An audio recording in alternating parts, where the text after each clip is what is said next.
If you want to win your fantasy basketball league, you have to stay active on the waiver wires and avoid getting too attached to underperforming players, especially those late round picks that just aren't producing for you. This isn't a dynasty league. You don't have all season to wait for someone to turn it on. That's where start-sit decisions come in every single week. Making smart choices about who's in your lineup and who hits your bench can be the difference between winning and falling behind early in your league. Welcome back to The Corner, your #1 destination for all things fantasy basketball. If you have been enjoying the content, make sure to subscribe to the channel down below and turn on the notification bell so you're always up to date on everything I post.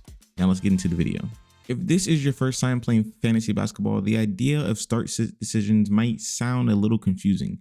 This isn't like fantasy football where you make lineup choices once every single week. Most basketball platforms use a daily lineup system.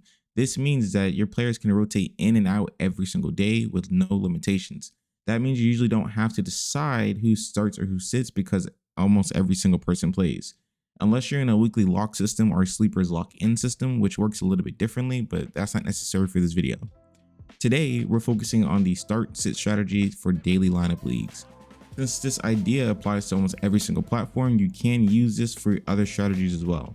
We'll go over how to maximize games played every single week, take advantage of back-to-back dates, and make smarter lineup decisions that give you an edge every single week, no matter what type of league you're in. So this week in week 2, we've got 15 teams playing at least 4 games, so basically that's half the league. And that's great news for finding high quality streamers and players with plenty of opportunities to rack up points, rebounds, steals, and blocks.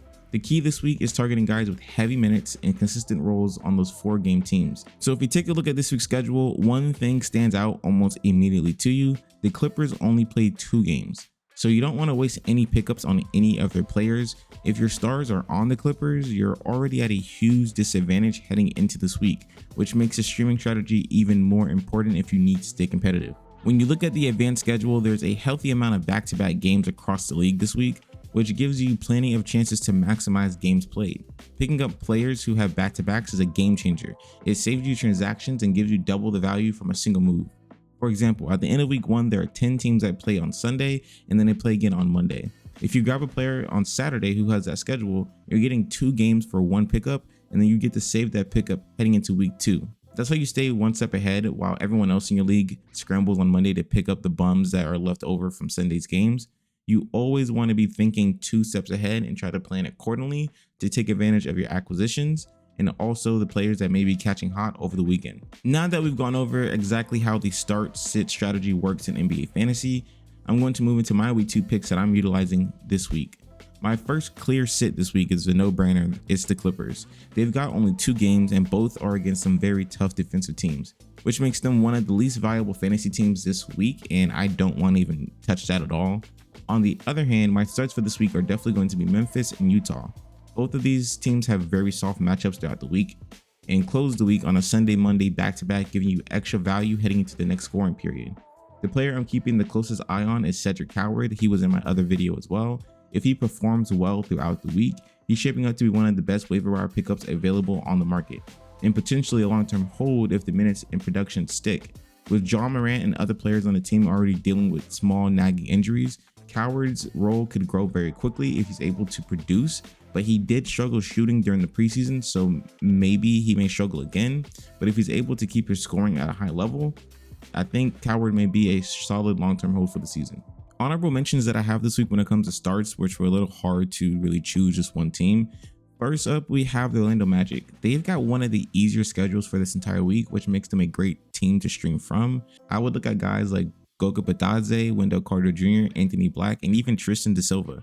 Bitadze and Carter are the safer options on the team, even though they both split the center position. That they both at the same time are usually scoring around 20 to 30 fantasy points per game, depending on the scoring that your team uses, while Black and Da Silva are more of those high risk upside options. So I would be a little careful trying to start them, but if they do have a good game, they can pop off for usually around like 20 to 30 points as well.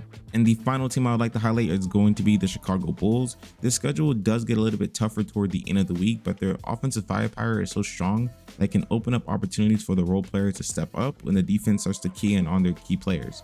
Players like Ayo, Tre Jones, and Kevin Huerter, if they are even still available in your leagues, they are all worth monitoring for you to add this week. Each has the potential to put together a strong performance or two that could swing a close matchup in your favor if you get lucky.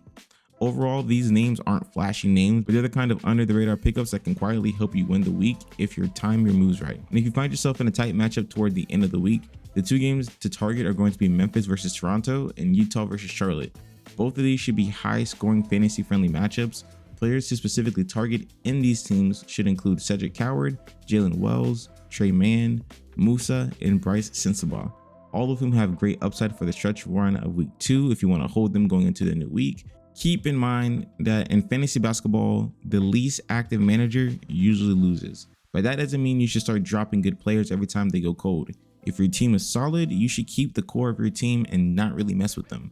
But usually speaking, there's always a couple of flyers on every single roster, at least 3 or 4, that can be rotated frequently throughout the week. Everyone goes through hot and cold stretches, and the key is riding these waves while staying active and alert on the waivers.